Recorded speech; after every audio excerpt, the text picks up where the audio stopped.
तेलंगाना के वजीर आला रेवंत रेड्डी ने भारत की पहली लाइफ साइंसेज पॉलिसी मुतारफ कराने का ऐलान किया। 2025 के इफ्तिताह के दौरान वजीर आला ने तेलंगाना को आलमी सतह पर लाइफ साइंसेज और फार्मा का मरकज बनाने के अज़्म का इजहार किया। तेलंगाना ने गुज़िश्ता साल लाइफ साइंसेज में 0.00 करोड़ की सरमायाकारी हासिल की, जबकि दावोस में 78 लाख करोड़ की सरमायाकारी यकीनी बनाई गई। हुकूमत एओर और आरआरआर के दरमियान फार्मा विलेजेस और मैन्युफैक्चरिंग हब कायम कर रही है, जिससे 5 लाख नई मुलाजमतें पैदा होंगी। तेलंगाना को चाइना +1 के मुतबादिल के तौर पर फरोग दिया जा रहा है ताकि इसे आलमी सतह पर कारोबारी और मैन्युफैक्चरिंग मरकज बनाया जा सके। I want to transform my state's economy into a $1 trillion in next 10 years.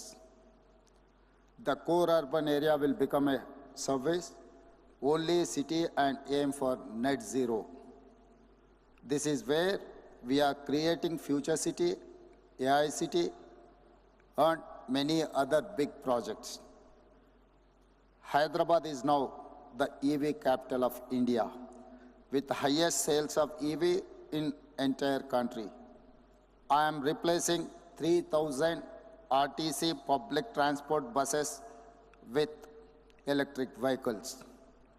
Outside this core urban area, I wanted to develop one of the world's largest manufacturing hubs. I want to make it my offer to the world for its China +1 need. We will connect these two rings with several radial roads. These will help us create manufacturing clusters for different verticals. As Telangana is a landlocked state, we are developing a mega dry port and will connect it to a seaport in neighboring Andhra Pradesh state. These two ports will be connected by a dedicated rail and road link.